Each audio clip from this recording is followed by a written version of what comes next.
So I decided to make a video that combines all 4 attempts at fixing the LCD screen of the instrument cluster in this e36 M3. So there was an intermittent problem where you can see the pixels and they fade in and out. So here's the problem. So when you push on this reset mileage, trip mileage, you will see that the LCD screen, comes back and fades away when you let go. So it's a common problem with LCD screens in general, and it's clearly a contact issue. And the difficulty here is to try to figure out where is the faulty contact. You just have to unscrew these 2 screws with T15 torque wrench. Okay, now I've removed both screws from here, and all you need to do is just try to weave in an old credit card or... Okay, after removing the 2 screws, or actually you don't remove them, you just unscrew them. This comes off fairly easily once you do that. Just make sure you're gentle because there are some wires here, and you're going to undo these 2. Alright, and now you get to that main bolt of the steering wheel, and that's actually probably if a 16 millimeter. I don't have a 16 millimeter, but you can use a 5/8 of an inch. Of course, once you loosen it, you can just work it out with your fingers. Just make sure it doesn't get dirty. Put it on a clean surface and make sure it's clean.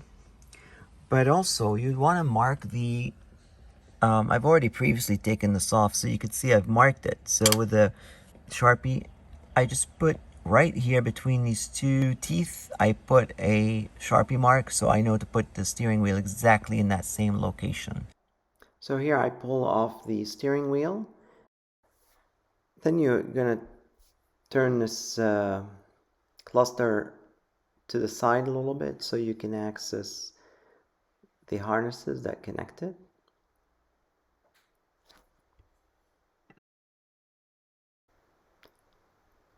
And so there's a little tab there that you need to press on, and then you can press on at the same time as pulling the harness off, as you see here. It's a little tricky, but by the 4th time I got really good at this.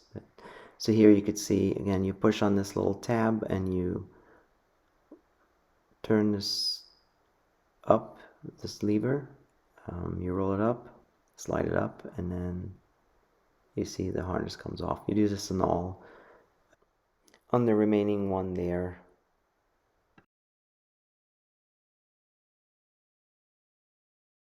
Once you have the instrument cluster out, you can use T10 to unscrew the 5 torques.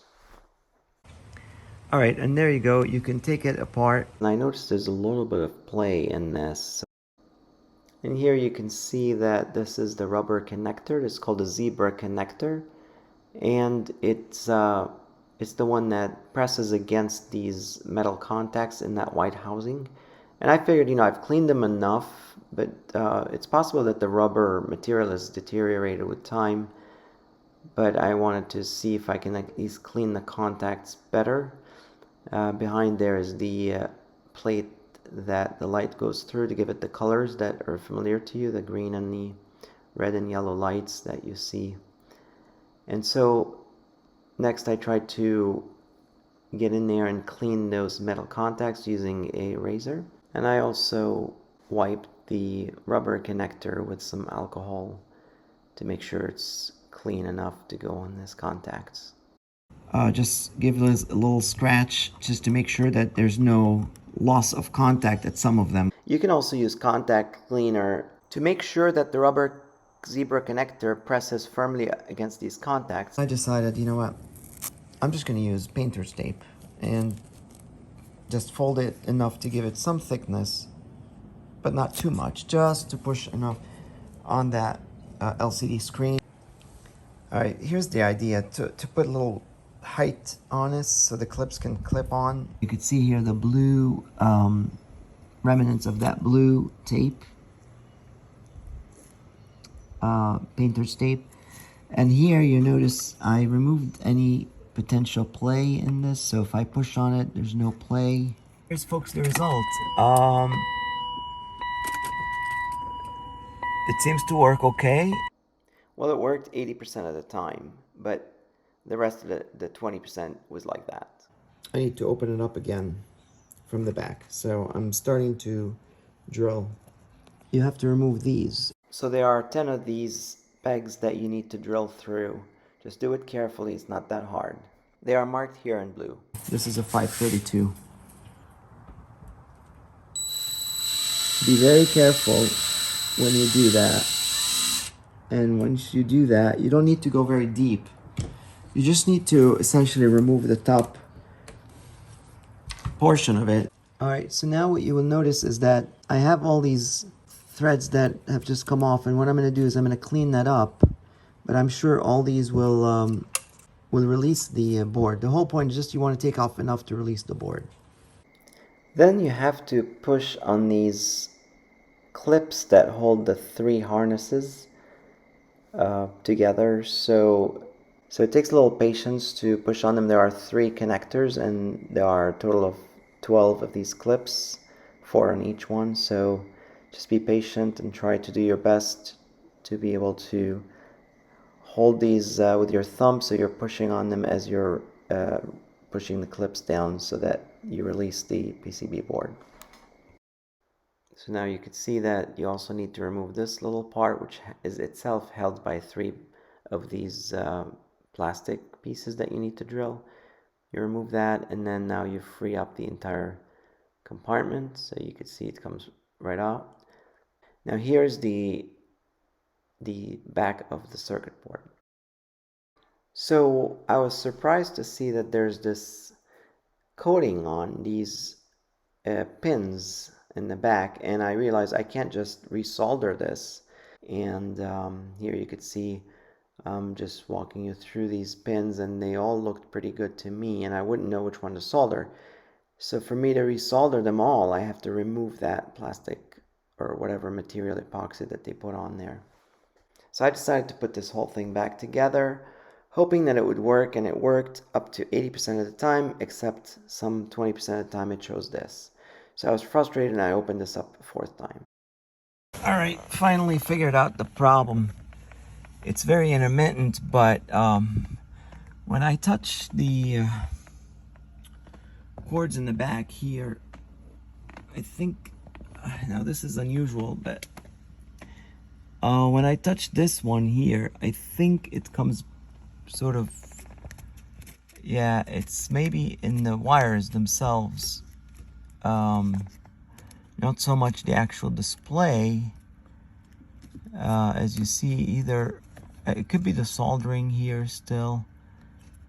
This whole there's a loose connection somewhere. So here are the pins again, and I was touching the leftmost side, which is here shown on the right.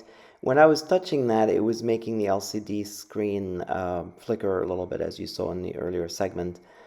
There are 45 pins on here, 7 of which are not connected to anything, so I decided I'm going to start by trying to solder one by one.